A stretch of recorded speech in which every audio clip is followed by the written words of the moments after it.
이라고 하는 제목으로 하나님의 말씀을 전합니다. 긍휼히 여기는 자는 복이 있나니 그들이 긍휼히 여김을 받을 것임이요. 유진 피터슨 목사님의 메시지 성경 제가 같이 묵상하고 있는데요, 거기에 표현으로 보면 이렇게 표현되어져 있습니다. 남을 돌보는 너희는 복이 있다. 그렇게 정성 들여 돌보는 순간에 너희도 돌봄을 받는다라는 말씀이에요. 이해가 되십니까? 정말 이 세상 살아가다 보면 이 말씀이 주는 의미가 참 마음에 와닿는데, 세상이 참 각박하지 않습니까? 정말 보복이 즐비한 세상을 우리가 살아가고 있지만 정말 아름답고 따뜻한 인간관계, 그 인간관계를 맺으면서 살아갈 수 있는 비결이 뭔가, 오늘 이 5번째 주님의 주시는 팔복 가운데 나오는 복이 있습니다. 사실 우리의 인생은요 치열해요. 생존 경쟁도 치열합니다. 요즘에 코로나 백신 맞으신다고 이제 다음 주간서부터는 49세 이하까지 신청 가능하다고 그러는데, 어느 제 친구 목사가 그러더라고요. 새벽 3시에 예약을 했대요. 그러면서 백신 기다리고 있다고, 8월 중순에 맞는. 치열해요. 뭐 백신 맞는 것뿐만이겠습니까? 우리가 살아가는 모든 것들이 치열해요. 경쟁의 시대예요. 살아가는 동안만 그런 거는 아닌 것 같아요. 제가 한 몇 년 됐죠. 성남 영생원 화장터에서요 순번 기다리잖아요. 살아있는 동안, 아니 고인이 되셨지만 마지막 그 이름이 사람들에게 불리워지는 순간이 있더라고요. 화장터도 물론 예약을 하고 순서를 기다리는데 버스들이 여기저기서 장례식장에서부터 도착하잖아요. 그런데 몇 년 전에 어느 날 그 화장터에서 순서를 기다리는데 차들이 이렇게 겹쳐 막 오면서 순서가 바뀌었다고 그거 가지고 막 또 옥신각신하는 것을 보면서, 야, 마지막 순간까지도 그런 일들이 있구나, 이거 경쟁이 있구나, 참 마음이 찡했던 적이 있습니다. 우리 인생을 살다 보면 정말 치열하게 경쟁하면서 누군가를 밟고 일어설 수밖에 없는 상황이 있을 때도 있어요. 그런데 한번 생각해 보십시오. 우리 인생이라고 하는 게요, 길다 그러면 길지만 짧다 그러면 매우 짧은 것이 우리 인생 아닙니까? 근데 우리 인생을 살면서 우리를 인생을 살아가는 동안에 내 것이라고 주장할 수 있는 것이 뭐가 있겠어요? 한번 생각해 보세요. 영원한 명예, 영원한 권력이라고 하는 것이 있습니까? 없어요. 인생을 나그네 삶이라고 이야기합니다. 어느 목사님의 묘비명에 있었던 것처럼 하나님께서 소풍 보내셔서 이 땅에서 즐겁게 살다가 다시 본향으로 돌아가는 것, 그게 인생이에요. 빈손으로 왔다가 빈손으로 가는 것이 인생이에요.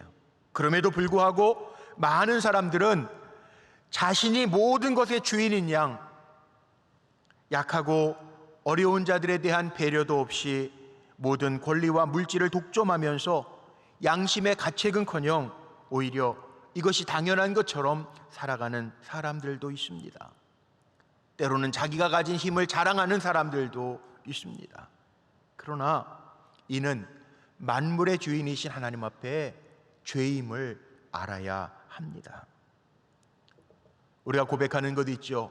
이 지구상의 모든 만물의 주인은 하나님이세요. 하나님이 주인이에요. 그러나 이 땅에 살아가는 동안에 우리가 주님 가르쳐 주신 기도 가운데 있는 것처럼 오늘도 일용할 양식을 주옵시고 모든 것의 주인 되신 하나님 앞에 구하면서 사는 것이 인생이죠. 너무 각박하게 살 필요 없어요.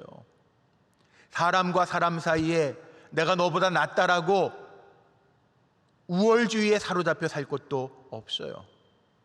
우리는 하루하루 사는 하나님의 백성이에요. 저는 캐나다에서 목회를 했었어요. 처음에 캐나다 미국 땅에 갔을 때요, 느낀 게 있어요. 맥도널드, 국제적인 식당인가요? 레스토랑 맥도널드에 한번 갔는데요, 보통 한국에서는 아이들 뭐 이렇게 같이 가면 나눠 먹죠. 뭐 이렇게 시켜가지고 나눠서들 먹는데요, 처음 가서 딱 보니까 미국이라고 하는 땅이 자원이 전 세계 자원의 40%를 쓴다고 그러잖아요. 모든 게 풍성한 거예요. 아이들에게 맥도날드 1인분씩 다 시켜주고 남으면 쓰레기통에 버려요. 그러니까 막 새들이 와가지고 그 부시러기들 먹느라고 막 정신이 없는 거예요. 한편으로 이런 생각이 들더라고요.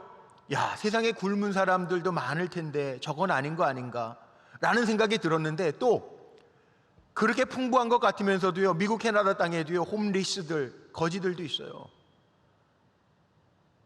테이블마다 와가지고 구걸하는 사람들도 있어요. 물론 푸드뱅크라고 그런 사람들, 홈리스들이 먹을 수 있는 그런 단체, 먹게 해주는 음식은행도 있습니다. 그런데 도와줄 때 보니까 또 넉넉하게 도와주는 거예요. 인심이요. 구걸하는 사람 이렇게 제가 보니까요 5불이든 1불이든 주는 거예요. 아, 그렇지, 함께 사는 세상이지 느꼈어요. 보통 우리가 식사기도 할 때에도 그런 감사기도, 우린 식사기도 감사기도라고 그러잖아요. 하나님, 오늘도 이렇게 일용할 양식 먹을 수 있고 먹을 수 있는 건강 주시고 살아갈 수 있게 하신 거 감사합니다. 이 음식이 우리의 몸에 유익이 되듯이 우리의 삶이 유익이 되게 하여 주옵소서 기도하시잖아요. 우리는 잘 먹지만 먹을 수 없는 형편에 있는 사람, 굶주리는 이들이 있다면 그들 앞에도 우리가 부끄럽지 않은 삶을 살아갈 수 있도록 하나님 역사하시고 그들에게 자비와 긍휼을 베풀어 주옵소서 기도하잖아요. 어떻게 보면요, 전 그런 생각해요. 우리 그리스도인들은요 그런 마음, 긍휼의 마음을 가지고 살아야 되기 때문에 먹는 거 너무 사치스러운 음식이나 비싼 음식, 그건 좀 절제해야 될 필요가 있다고 생각해요. 제가 신방 가면 꼭 그런 부탁합니다. 절대 비싼 음식 하시지 말라고. 왜 그렇습니까? 먹을 수 있는 것도 은혜고요, 또 먹을 수 있는 게 나에겐 있다 하더라도 우리가 긍휼히 여겨야 될 사람들이 있다라고 하는 것을 우리는 기억해야 돼요. 하나님 만물의 주인이시고요, 이 땅 위에 살아가는 모든 사람들에게 일용할 양식을 공급하시는 긍휼의 아버지 하나님이에요. 사람에게만 주십니까? 성경에는 그렇게 표현하죠. 사람뿐만 아니라 공중에 나는 새들도 하나님 먹이시고 입히신다라고 이야기합니다. 그런데도 유독 우리 인간들만 저장하죠. 욕심내죠. 더 가지려고 하죠. 이런 사람들은 그 내면 속에 긍휼히 여기는 마음이 없기 때문이라는 거예요. 하지만 그리스도인들, 참 그리스도인들은 누구냐? 다르게 사는 사람들입니다. 제가 오늘 주보 칼럼에 그렇게 썼습니다. 예배당에 오시지 못해서 주보를 가져가지 못하시니까 그렇지만 그래도 제가 보시지 않아도 주보 칼럼을 매주 쓰는데 제가 오늘 주보에는 그 얘기 썼어요. 저도 이 팔복을 묵상하면서 그리스도인들이라고 하는 게 누군가 다르게 사는 사람이에요. 같은 공간과 시대를 우리가 살아가고 있는 것 같지만 세상 사람들과는 다르게 살라고 주님이 우리를 불러주셨어요. 주님이 우리를 부르신 이유는 분명합니다. 주님이 우리를 부르신 이유는 세상과 구별되게, 구분되면서 세상에 영향력을 주는 빛과 소금의 역할을 감당하라는 거예요. 주님이 우리를 위로하셨듯이 우리도 누군가를 위로하면서 살라고 하는 것이 주님의 교훈이고 명령이에요. 팔복을 깊이 묵상하면서 저도 느껴요. 아, 다른 복이네. 우리 성도님들 다른 복이라고 느껴지시죠? 구약 성경에 보면 하나님 만복의 근원이라고 그러셨어요. 하나님 땅도 주시고 기업도 주시고 자녀도 주시고 생명도 주시고 먹을 것도 주시고 풍부한 재물도 주세요. 만복의 근원 하나님이세요. 그런데 신약 성경에 예수님께서 제자들, 주님을 따르는 무리에게 말씀하시는 것은 영적인 기질, 영적인 복, 하나님 나라에 걸맞는 사람들이 살아가는 삶의 양식을 말씀하고 있어요. 웨슬리 목사님은 이 팔복을 가리켜서요 영적 기질, 영적 DNA라고 표현합니다. 그렇습니다. 우리가 사는 삶의 모습은 다른 거예요. 예수님이 공생애를 사셨던 그 시대, 그 시간을 한번 생각해 보세요. 로마 시대, 긍휼이 없었던 시대입니다.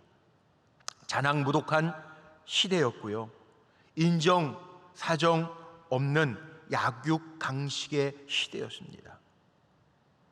때로는 황제들이요, 맹수들, 사자, 거기에 사람을 집어넣어가지고 먹잇감이 되게 하는 것을 보는 정말 잔인무도한 시대였어요.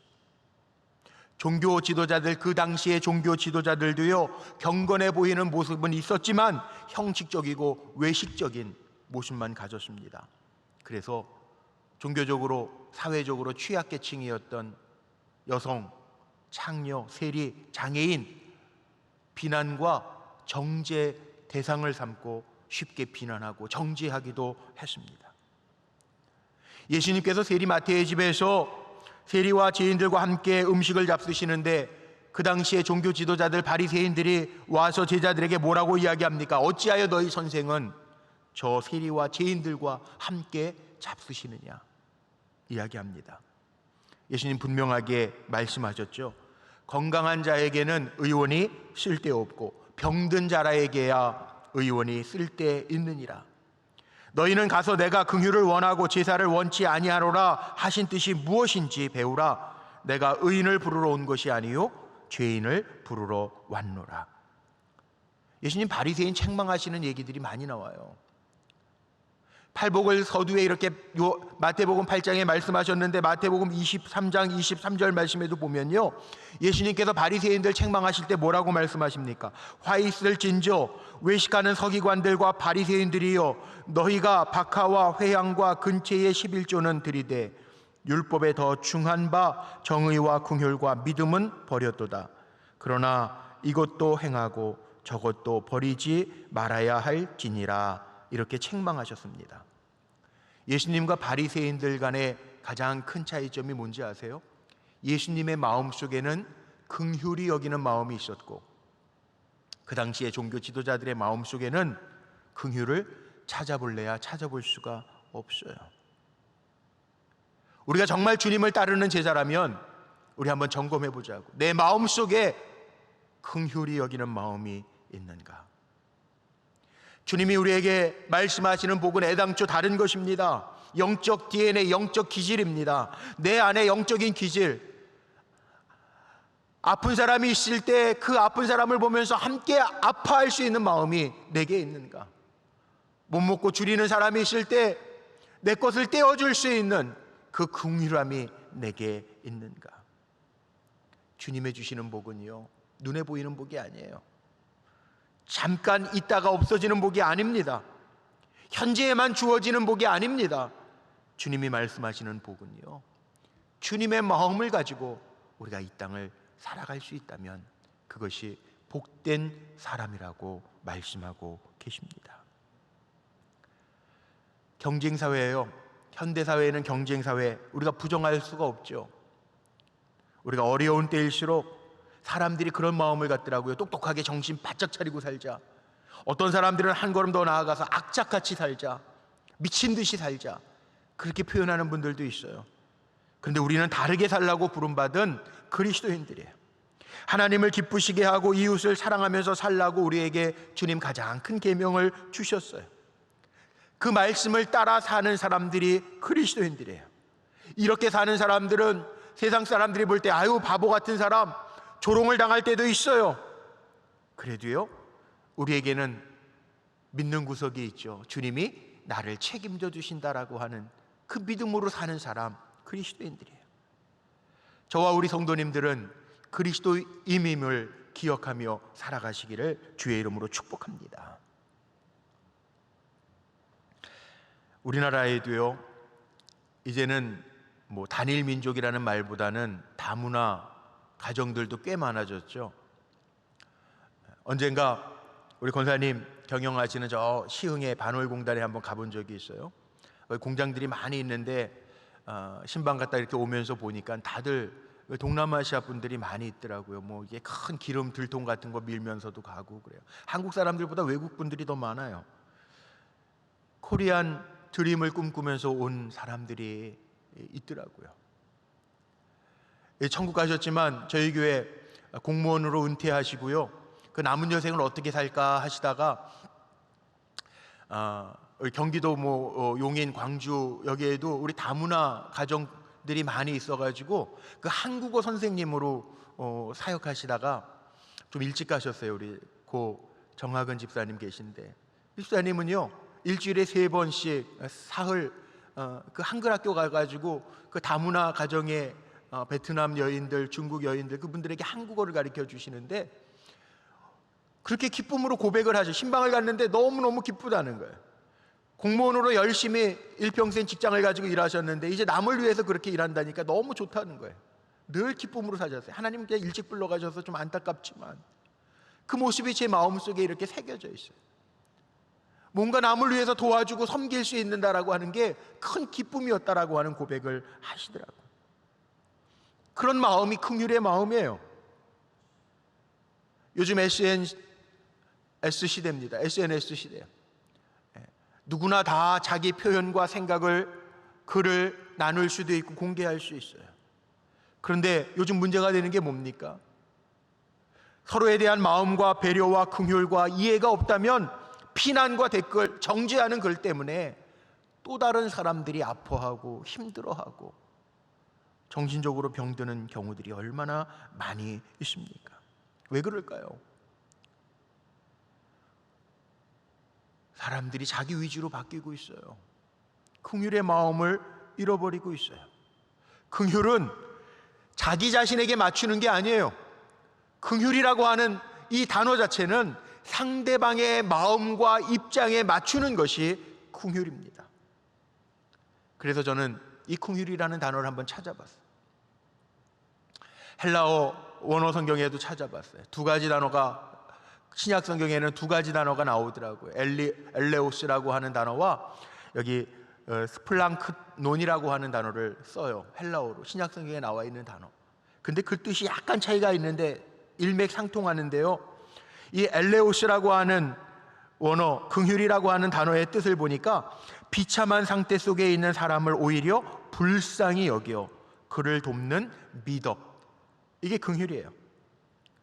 스플랑크논이라고 하는 단어도 찾아보니까요, 그 단어의 뜻은 창자가 끊어질 정도로 아파하면서 이웃과 그 심정을 헤아려 끌어 안아주는 것, 이게 긍휼의 의미예요. 저는 이 두 가지 단어를 좀 섞어서 긍휼이라고 하는 거 더 쉽게 얘기하면 불쌍히 여기는 마음, 함께 공감해주는 그 마음, 아파하는 마음 뿐만 아니고 그 마음만 갖는 것이 아니고 그것을 실행에 옮기는, 돕는 것까지가 긍휼이라고 저는 정리하고 싶어요. 구약 성경에도 긍휼이라는 단어가 나오더라고요. 우리 오늘 찬양해 주신 지휘자님, 헤세드 찬양대 지휘자, 헤세드라고 하는 단어가 하나님의 사랑, 하나님의 자비, 하나님의 긍휼, 이 긍휼이라는 단어가 헤세드라고 하는 단어, 히브리어로 사용을 하더라고요. 그 긍휼, 헤세드라고 하는 단어는 사랑이라고 하는 의미가 많지만 그거보다 더 큰 의미가 자비라는 거예요. 다른 사람의 입장에 들어가서 그의 상황에서 그를 보고 이해하여 주려고 하는 마음, 그것이 긍휼, 헤세드라고 하는 단어를 쓰고 있어요. 입장을 바꿔서 생각해 주는 것, 그게 긍휼이라는 거예요. 우리가 사람과 사람 사이의 관계도요, 역지사지라고 표현하지 않습니까? 거꾸로 한번 입장을 바꿔놓고 생각해 보면 이해가 갈 때가 있잖아요. 아, 그렇지, 그럴 거야, 그랬을 거야.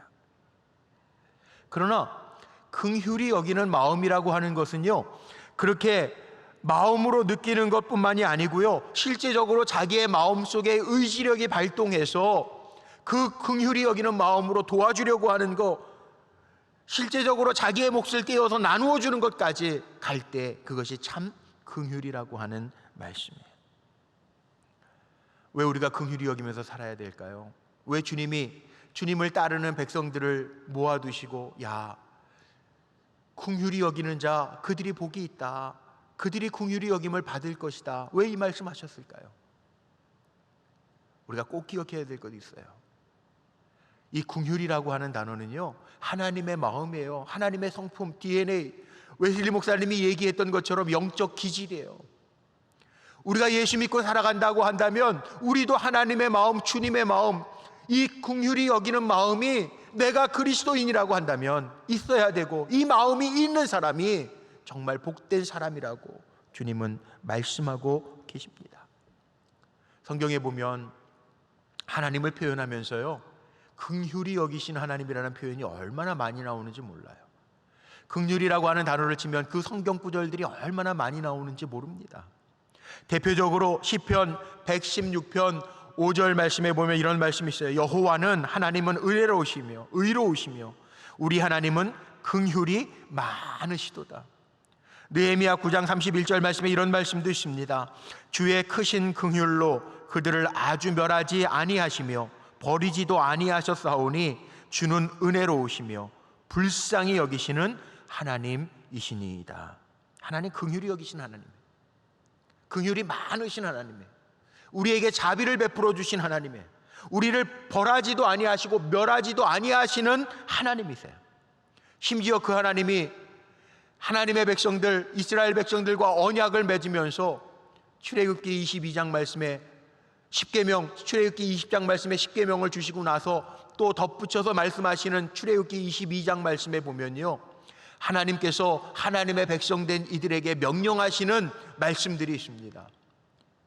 출애굽기 22장 말씀에 보면 21절에 이런 말씀이 있어요. 너는 이방 나그네를 압제하지 말며 그들을 학대하지 말라. 너희도 애굽 땅에서 나그네이었었음이니라. 내가 고생해 봤으니까 고생하는 사람들 압제하지 말고, 이방 땅에서 사는 사람들 업신여기지 말고 더 잘 대해주라. 이게 하나님의 명령이에요.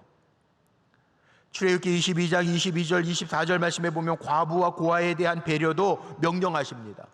뭐라고 하셨습니까? 너는 과부나 고아를 해롭게 하지 말라. 내가 만일 그들을 해롭게 함으로 그들이 내게 부르짖으면 내가 반드시 그 부르짖음을 들으리라. 나의 노가 맹렬함으로 내가 칼로 너희를 죽이리니 너희 아내는 과부가 되고 너희 자녀는 고아가 되리라. 뭐예요? 똑같이 갚아주신다는, 약자들 긍휼히 여기라고 하는 하나님의 명령이에요. 이웃들 이렇게 나오죠. 출애굽기 22장 27절 5절 이하의 말씀에도 보면요, 뭐라고 나옵니까? 가난한 이웃을 긍휼히 여길 것을 명령하시면서 내가 만일 너와 함께한 내 백성 중 가난한 자에게 돈을 꾸어주면 너는 그에게 채권자같이 하지 말고 이자를 받지 말 것이며, 내가 만일 이웃의 옷을 전당 잡거든 해가 지기 전에 그에게 돌려보내라. 그것이 유일한 옷이라. 그것이 그의 알몸을 가릴 옷인즉 그가 무엇을 입고 자겠느냐. 그가 내게 부르짖으면 내가 들으리니 나는 자비로운 자임이니라. 하나님 자비로우신 하나님이라.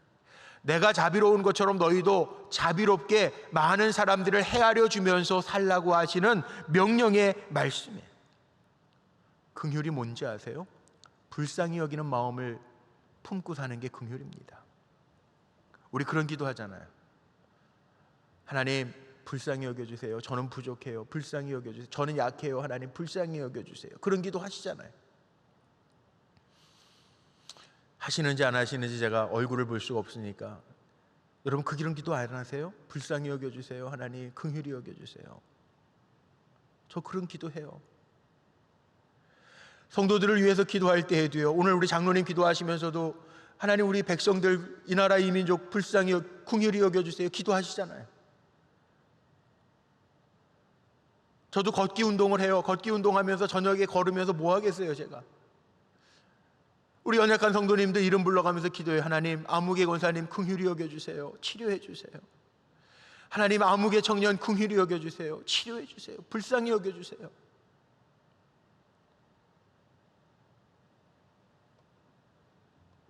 주님이 불쌍히 여겨주시면 되는 거 아니에요? 누구를 주님이 불쌍히 여겨주시느냐, 긍휼히 여겨주시느냐, 긍휼한 마음을 가지고 사는 사람들을 주님은 복 있는 자다, 그들이 긍휼히 여김을 받을 것이라고 말씀하고 있어요. 보세요, 성경에 예수님 앞에도요, 정말 긍휼하심을 입은 사람들을 보니까 나를 긍휼히 여겨주세요 그렇게 기도했던 이들이 긍휼히 여김을 받더라고요. 스로보니게 여인의 딸 귀신 들렸어요. 주님 앞에 나와서 조릅니다. 주님이 야, 내 자녀에게 줄 것을 왜 걔에게 던지? 주님의 테스트의 말씀이 나오죠. 뭐라고 얘기해요? 주님, 나를 불쌍히 여겨주세요. 다윗의 자손 예수여, 나를 불쌍히 여겨주세요. 기도할 때요, 귀신이 떠나가요. 여리고성에서 구걸하던 맹인 바디메오가요, 예수님 만났을 때 뭐라고 기도합니까? 주여, 나를 불쌍히 여겨주옵소서. 마태복음 20장의 말씀에 보니까 맹인 두 사람이 길가에 앉았다가 예수가 지나가신다 함을 듣고 소리질러 이르되, 주여, 우리를 불쌍히 여기소서. 주님 앞에 불쌍히 여겨달라고 소리쳤던 맹인들이 눈을 뜨게 됩니다. 오병이어의 기적이 언제 나타났어요? 오병이어의 기적은 사복음서에 다 나와 있지만 마태복음에서는요, 이렇게 표현되어 있더라고요. 마태복음 15장 말씀에 32절 말씀에 보니까 예수께서 제자들을 불러 이르시되, 내가 무리를 불쌍히 여기노라. 그들이 나와 함께 있은지 이미 사흘임에 먹을 것이 없도다. 길에서 기진할까 하여 굶겨 보내지 못하겠노라. 주님께서요, 내가 무리를 불쌍히 여기노라. 불쌍히 여기고 먹여주셨어요. 오병이어의 기적을 행해주셨어요. 이게 주님의 마음이에요. 나인성 과부가 된 것도 속상한데 독자가 죽어요. 나인성 과부의 독자가 죽었을 때 그 장례 행렬 가운데 웁니다. 어떻게 그 아들이 살아났죠? 예수님께서 보시고요, 그 우는 과부를 보시고요, 주께서 과부를 보시고 불쌍히 여기사 울지 말라 하시고 그를 일으켜 세워주십니다. 살게 하십니다. 생명을 주십니다. 주님이 불쌍히 여기시는 마음 있을 때 기적들이 나타났다는, 요즘 다 힘들고 어려운 시간들을 살아요. 우리가 기도해야 될 게 그건 것 같아. 주님, 이 인류 온 땅을 불쌍히 여겨주시고 자기만 알고 살았던 우리의 죄악을 긍휼히 여기시사 다시금 돌이켜 모든 것의 주인이 하나님이심을 알게 하여 주옵소서. 기도해야 돼. 근데 온 인류만 그러냔 말이에요. 곰곰이 묵상해 보니까 우리가 다 불쌍한 사람 아니에요? 나는 괜찮아 하실 분 있으세요? 아니에요. 다 불쌍해. 하나님 앞에 다 우리 불쌍한 존재. 하나님, 부족한 종이에요. 불쌍히 여겨주세요. 기도할 수밖에 없고. 생각해 보니까요, 다 하나님 앞에 긍휼히 여김을 받아야 될 존재가 우리예요.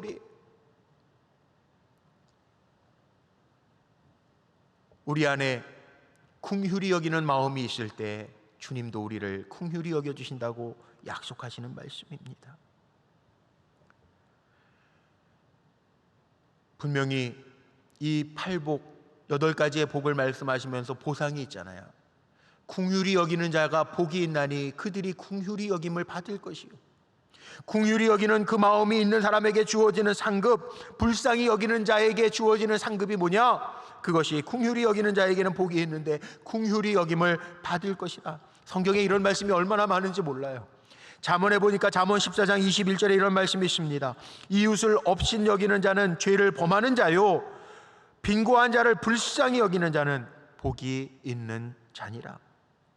잠언 19장 17절, 가난한 자를 불쌍히 여기는 것은 여호와께 꾸어드리는 것이니 그의 선행을 그에게 갚아 주시리라. 잠언 21장 13절, 귀를 막고 가난한 자가 부르짖는 소리를 듣지 아니하면 자기가 부르짖을 때에도 들을 자가 없으리라. 우리의 마음속에요, 긍휼의 마음을 가지고 긍휼을 베풀면서 살아가면 아시는 하나님, 보시는 하나님, 들으시는 하나님이 갚아주시고요, 가난한 자 부르짖을 때 우리가 귀를 막고 듣지 아니하면 우리가 부르짖어 기도할 때에도 하나님 듣지 아니하신다. 긍휼히 여기는 자가 긍휼히 여김을 받는다는 거예요. 우리나라 역사 가운데요, 윤치호라는 이름을 가지신 분들이 많이 있어요. 저희 모교회 종교교회 자웅 윤치호, 개화기에 교회를 세우고 또 복음을 전하는 데 앞장섰던 윤치호, 자웅 윤치호 선생님도 있고요. 또 어려운 시대, 일제시대에 태어나서 저 목포에 교육가로 또 고아들의 아버지로 알려진 윤치호 교육가 윤치호도 있어요. 거기에 보면 재밌는 이야기가 나오더라고요. 이 윤치호 선생님은요, 그 목포에서 태어나신 분인데 일제시대 해방기 어려운 때 가난한 사람들, 고아들, 불황아의 아버지라고 할 정도로 공생원이라고 하는 그 어려운 사람들 불러다가 먹이고 입히고 재우고 하는 일을 했어요. 6.25 때 인민군들이 그 윤치호 선생 반동이라고 인민재판할 때요, 그 많은 어려운 사람들이요 발벗고 나서서 아니라고 정말 좋은 사람들이라고 다 해가지고 살아났던 그 일화가 있습니다. 그래요. 위급한 상황에 처해지자 그를 살리는 사람들이 있었다는, 긍휼과 자비와 사랑을 베풀었던 그를 감싸주는 또 다른 긍휼이 있었다는 거예요. 긍휼이라고 하는 마음은요, 단순히 이 기독교적인 윤리로 그쳐지는 사안이 아닙니다. 이 기독교 신앙의 본질이기도 합니다. 그래서 성경 말씀 읽다 보면 긍휼의 하나님의 마음이 보이잖아요. 탕자의 이야기 아시잖아요. 아버지의 마음, 하나님의 마음이잖아요. 그 당시에는 살아있는 아버지에게 유산을 달라고 하는 건 큰 범죄입니다. 그럼에도 불구하고 그 아들이 다 탕비하고 나타났을 때 아버지의 마음은, 야, 남은 돈 가져와. 너 어디에다가 돈 썼어? 그렇게 추궁하지 않잖아요. 그 돌아온 아들을 끌어 입 맞추고 먹여주고 잔치를 배설하고 옷을 입혀주고 가락지를 끼워주면서 환영하잖아요. 그게 아버지의 마음이잖아요. 긍휼의 마음이잖아요. 우리가 하나님의 그 긍휼의 마음을 입었기 때문에 오늘 내가 있는 것 아닙니까? 우리 어떻게 살까요? 예수님 마태복음에서 이 팔복을 말씀하시고 마태복음에 나와 있는 예화들을 보니까 더 이해가 돼요. 마태복음 25장에 보면 달란트 비유도 나오지만 양과 염소의 비유도 나오지 않습니까? 예수님 뭐라고 말씀하세요?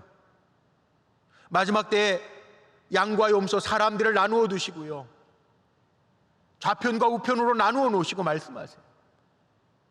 예수님 자신을 가장 약한 자로 표현하면서 말씀하시는, 내가 굶주리고 내가 먹지 못했을 때 너희는 나에게 입혀주고 마실 것을 주고 나를 도와줬다고 말씀하세요.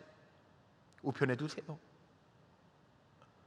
내가 굶주리고 목마를 때 너희는 나를 보지 아니하고 돕지 아니하였다고 왼편에 두세요.